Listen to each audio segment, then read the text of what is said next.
My husband asked me once, early in our marriage, what I valued most in a person. I said loyalty. He smiled and said, "Me too." I believed him for 4 years. My name is Rachel. I'm 31. I work as a hospital billing coordinator in Columbus, Ohio, and I have a mom who raised me alone after my dad left when I was 9. Just the two of us in a small house on Ferris Avenue, splitting a Costco rotisserie chicken into 3 meals because money was tight and my mom was too proud to ask for help. She worked double shifts at the nursing home for 15 years so I could go to college debt-free. I know what she sacrificed. I carry it every single day. I met my husband Marcus at a work happy hour. He was charming and attentive, and he remembered small things. How I took my coffee, that I hated the smell of lavender, that my mom's birthday was in October. For the first 2 years, I thought I had found someone who actually paid attention. Turned out he was just collecting information. We got married in June 2021. Small ceremony, backyard, his whole family flew in from Charlotte. My mom drove up from Dayton alone because I couldn't afford to put her in a hotel, and Marcus had quietly mentioned that the guest room was already assigned to his aunt and uncle. I didn't push back. My mom slept on our pull-out couch and smiled the whole weekend and told me she had never been happier. I should have paid attention to how that made me feel.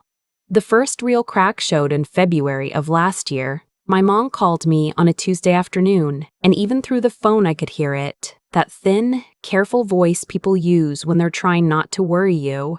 She'd had a fever since Sunday. 102. Her neighbor had been checking on her, but the neighbor was elderly too, and my mom lived 45 minutes south of us, and she didn't want to be a burden, she said. She used that exact word, burden. I hung up and immediately started thinking through logistics. She could stay in our guest room. We had one. It was just used for Marcus's home office equipment half the time. I could work from home for a few days, make sure she was eating, monitor her temperature. It wasn't complicated. She was my mother. I told Marcus over dinner that night. I kept it simple. My mom is sick. I want her to come stay with us for a few days until she feels better. He put his fork down. Not aggressively, just deliberately. The way you put something down when you're choosing your next words carefully. How long is a few days? I don't know. 3, maybe 4, until her fever breaks. He nodded slowly, the way he did when he was performing consideration without actually considering anything. It's just, I have that big client call Thursday morning, and I really need the house to be quiet. I looked at him. She's sick, Marcus. She's not going to be throwing a party. I'm just saying. I went and got my mom the next morning. I didn't ask again. I just told him she was coming, and I drove down to Dayton, and I brought her back with her overnight bag, and her pill organizer, and her favorite fleece blanket that still smells like her house. She apologized 4 times on the drive up for the inconvenience. I told her to stop. She apologized for apologizing. She slept in the guest room. She was quiet. She drank the soup I made. She watched her shows on her tablet with headphones in so she wouldn't bother anyone. She was the least disruptive house guest I have ever seen in my life. Marcus was disruptive enough for both of them. The first night, he came downstairs while I was making tea for my mom and said loudly enough for her to hear, "The bathroom up there smells like menthol. Can you open a window?" My mom was using a Vicks inhaler for her congestion. She was sick. She heard him. I saw her face change for just a second before she smoothed it back into a smile. The second morning, he made himself breakfast and left the kitchen without making anything for her. I know that sounds small. I know people aren't obligated to cook for house guests, but he made enough eggs for himself and just didn't. And my mom was still not feeling well enough to stand at the stove for long. I made her oatmeal. I didn't say anything to him. The third evening was when it became something I couldn't explain away anymore. I had made dinner, a real dinner, roast chicken, roasted vegetables, the works, because my mom was finally feeling a little better, and I wanted her to have a good meal before she went home. We sat down together, all 3 of us. My mom was telling a story about a resident at her old job who had learned to play the harmonica at 87. It was a sweet story. She was laughing. Marcus interrupted her mid-sentence to ask me if I'd paid the electric bill. Not to ask her to pause. Not a quick check-in, he whispered to me. He just cut directly into her sentence with a billing question he could have texted me about, or asked me later, or simply looked up himself in the online account that he also has access to. My mom stopped talking. She looked down at her plate. She finished her food quietly after that. Later that night, after she was asleep, I stood in our kitchen and I had a very clear thought. Not emotional, not dramatic. Just clear, he did that on purpose. She went home the next morning. She hugged me at the door and said, "He's just particular about his space, honey. Don't let it cause any trouble." She was apologizing for him. My sick mother, apologizing for my husband's rudeness toward her. I drove home and I sat in my car in the driveway for 11 minutes. I know because I watched the clock. I was thinking about whether I was overreacting. I do that. I audit myself compulsively, searching for the ways I might be wrong, might be too sensitive, might be making something out of nothing. Marcus had trained me to do that very efficiently over 4 years. I went inside. I didn't say anything. I told myself it was fine. October passed. November passed. We had a routine, Marcus and I. He worked from home 3 days a week. I worked in office 2 days. We shared a calendar and a bank account and a bed, and very few actual conversations that went below the surface. I had started to understand that this was what he wanted, the appearance of partnership without the actual weight of it. Then, Thanksgiving week, he mentioned his mother was coming for Christmas. Not asking. Mentioning. The way you mention that the dry cleaning is ready. My mom is flying in December 22nd. She'll stay through the 28th. 6 days. His mother, Patricia, who I had met 4 times in 4 years of marriage, who had once told me in front of Marcus and his sister that she thought women who didn't cook from scratch were taking shortcuts with their families, who had rearranged my kitchen cabinets without asking during her last visit because she didn't like where I kept the spices. "Okay," I said, "that's fine, and here's the part I'm most ashamed of. I meant it. I was genuinely going to be fine about it. I had already mentally started planning the meal schedule, the bedroom setup, what groceries to get, how to make sure she was comfortable, because that's what I did. I managed, I absorbed, I made things smooth. What I did not do, not once, was think about the fact that 6 days was exactly 6 days longer than I had been given for my own mother.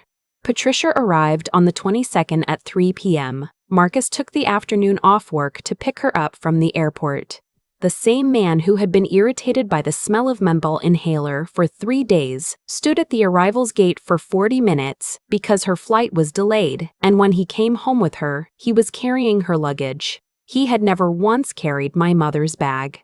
The guest room was made up with fresh linens, the good ones, the ones I had bought at a Pottery Barn sale that Marcus had told me were too expensive for a guest room. I had made them anyway. Patricia walked in, looked around, and said, "Cute." Then she asked if we had a white noise machine because she was a light sleeper. We did not have a white noise machine. Marcus went to Target at 9:30 that night and bought one. I stood in the kitchen the next morning and thought about the time I had asked Marcus, 3 months into dating, if he could grab me cold medicine on his way over because I had a bad cold and he'd said he would, and then showed up empty-handed and said he'd forgotten. I laughed it off. I always laughed things off. The next 3 days had a rhythm to them. "I cooked," Patricia commented. Marcus reinforced every comment with a nod or an "I know, right?" like he was her hype man. She wanted her coffee at a specific temperature, not too hot, and Marcus started microwaving it for exactly 20 seconds after pouring because that, apparently, was the right temperature. And he figured this out through trial and error with the cheerfulness of a man auditioning for Son of the Year. I watched all of this with a feeling I couldn't name right away. It took me until Christmas Eve dinner to identify it. It wasn't jealousy. It wasn't even anger, exactly. It was grief. I was grieving the version of this man I thought I'd married. The one who I believed would have also gone to Target at 9:30 at night for my mother. The one I believed existed. Christmas Eve. Patricia mentioned that she'd love a home-cooked breakfast Christmas morning.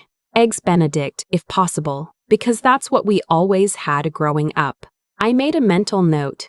I was already calculating the timing. Hollandaise sauce can break if you rush it, so I'd need to start early. Then, around 10 o'clock that night, my phone rang. My mom. She had fallen. Nothing broken. The neighbor who found her said, just shaken up. She'd slipped on her bathroom mat and couldn't get herself up for a few minutes, and she was scared, and she called the neighbor and the neighbor helped her. But she was unsteady and alone, and it was Christmas Eve and I was a 45-minute drive away. I hung up and stood in the hallway for a moment. Then I went into the living room where Marcus and his mother were watching a Christmas movie and I said, my mom fell. I need to go check on her tonight and I'll probably stay over. Marcus looked at me. Then he looked at his mother. Then back at me. Then he looked at his mother. Then back at me. Tonight? It's almost 11. I know. My mom's here. I know. I'll be back tomorrow. He lowered his voice in that way he had, the way that was supposed to signal reason but was actually just pressure. Rachel. She said she's fine. The neighbor already helped her. You driving down there in the dark? She's alone on Christmas Eve and she fell. I'm going. Patricia said nothing. She looked at the television. I got my keys. I drove to Dayton. I spent Christmas morning with my mother, who was bruised and embarrassed and so relieved to see me that she cried. We had scrambled eggs and toast and watched the parade on her old television, and it was the best Christmas morning I can remember in years. I called Marcus at noon to say Merry Christmas. He answered on the fourth ring and said, hey, in a flat voice and mentioned that his mother had been disappointed about breakfast. I said I was sorry she was disappointed. He asked when I was coming home. I told him I'd be home when I was home. I drove back that afternoon. I told myself it was over. I told myself I had made my point. I told myself that maybe this was a turning point, that Marcus could see now, that my family mattered too, that I had finally stopped absorbing and started existing. I was wrong. He didn't speak to me for the rest of that day, not in anger. Marcus never did loud anger. He did silence, pointed and surgical. He answered my questions in single words and went to bed early, and Patricia moved around the house with a particular, careful quietness that told me she had been filled in on his version of events. The 26th, I made breakfast for everyone. I made it from scratch. I set the table. Patricia said thank you, and Marcus sat down without commenting, and I looked at the three of us sitting there in the morning light, and something in me just settled, like sediment in water that's finally stopped being disturbed. It settled, and it became clear. I thought about my mom saying sorry for existing in my guest room. I thought about Marcus going to Target at 9:30 for a white noise machine. I thought about the egg breakfast I didn't make because my mother needed me, and the silence I got in return for choosing her. I thought about 4 years of auditing myself. 4 years of searching for the ways I was too sensitive. 4 years of making things smooth, and I thought, I'm done making things smooth. I didn't make a scene. I didn't wait for a big dramatic moment. That afternoon, while Marcus was watching football with his mother, I went upstairs to our room and I packed a bag, enough for a week. My toiletries, my work laptop, the good charger, my favorite sweater, the book I was in the middle of. Normal things. Practical things. I carried it downstairs and set it by the door. Marcus looked up from the couch. What is that? I'm going to stay with my mom for a few days. He unmuted the television. We have guests. Your mom is your guest. I picked up my bag. I have my own mother to take care of. He stood up. Patricia was very still on the couch, looking straight ahead at the game.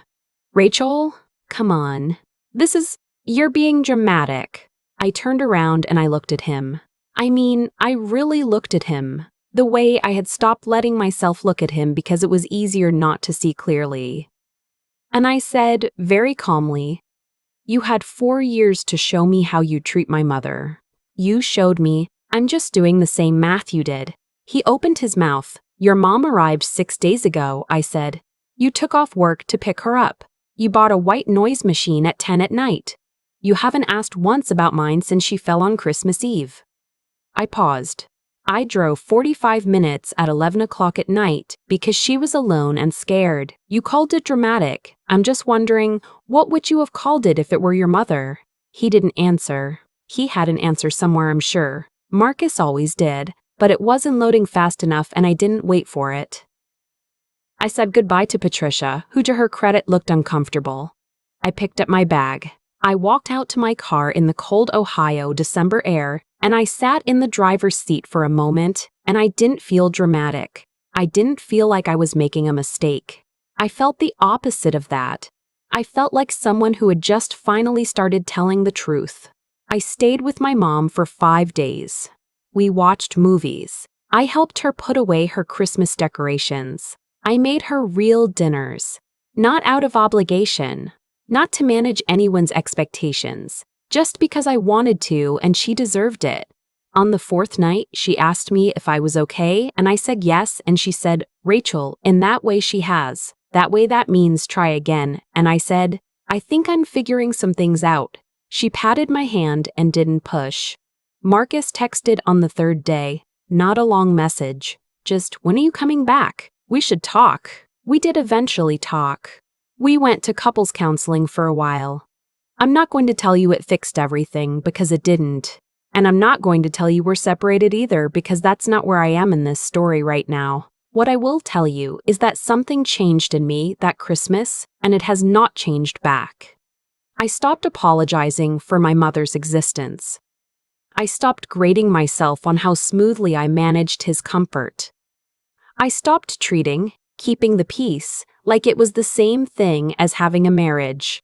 There's a thing that happens in relationships where the dynamic gets so established, so grooved in, that you stop seeing it as a choice. You think, this is just how it is. This is just how it is. This is just who he is. This is just what I do. And then something small, a phone call on Christmas Eve, a white noise machine run at 10 o'clock at night, a bag packed quietly in the middle of a football game, breaks the groove open just enough for you to see it for what it is.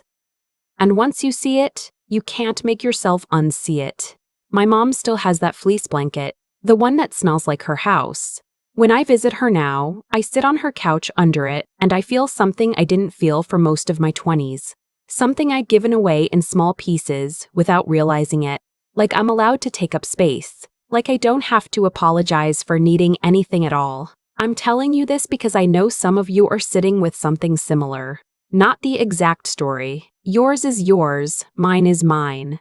But that feeling of looking at the math and realizing you've been the only one calculating. Of being the person who makes things smooth so often that people stop noticing the friction was ever there.